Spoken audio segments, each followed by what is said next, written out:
For these Americans in Jewish West Jerusalem, casting an absentee ballot means braving the crowds at this makeshift polling station. On the minds of voters here are the economy and security. Although they live here and in some cases have become Israeli citizens, many maintain links to home. To these Americans, the possibility of a nuclear Iran and militant Islamic threats are pretty much local issues. An American living in Israel really is on the front line on this war against terror that America is in its own war against. Voters here fill out federal write-in ballots with the help of volunteers from a non-partisan group called votefromisrael.org. We hope that the policy of the United States will, positively affect Israel as a country, and we always try to vote for people who will help support Israel.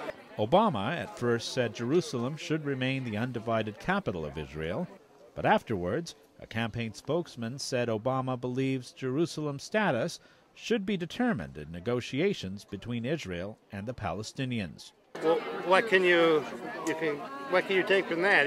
You don't know what to believe. He says both ways. So anybody's guess on it. An exit poll conducted among U.S. voters in Israel showed McCain as the favorite. An estimated 125,000 Americans in Israel are eligible to vote. VoteFromIsrael.org is trying to get as many as possible to file absentee ballots. Shimon Greenspan is director of the group. There's what's called a federal write-in ballot, which many people could use, but they don't know about it. So one of the things we're trying to do is get the word out about this write-in ballot, let people know that it exists. The group offers to mail the ballots through FedEx. In the Palestinian territories, voter outreach programs are largely non-existent. An estimated 30,000 to 40,000 eligible U.S. voters live here. Many are unaware of mail-in procedures and services offered by the U.S. consulate in Jerusalem. In the West Bank village of Jirjilia, Rateb Ode El Ali, a naturalized American, says he will not vote. He says getting to the U.S. consulate is impossible because Israeli soldiers will not let him pass the checkpoints leading into the city. No, that's too hard, to go. I should have permit from Israeli, and that's too hard, Israel has built a security barrier and restricted the movement of Palestinians to prevent terrorist attacks. A U.S. passport is not enough to get through.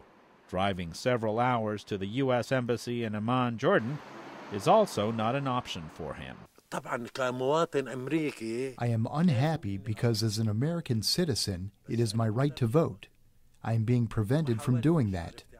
Jirjilia is home to many Palestinian Americans, people who were born here, immigrated to the U.S., were naturalized, and then returned to the occupied West Bank after retiring.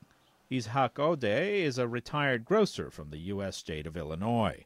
He says if he could deliver his ballot, he would vote for Obama, despite the Democrats' support for Israel. Obama is really fair for everybody. Without the knowledge or means to deliver their ballots, the opinions of many Palestinian Americans here are likely to go uncounted. Luis Ramirez, VOA News, Jerusalem.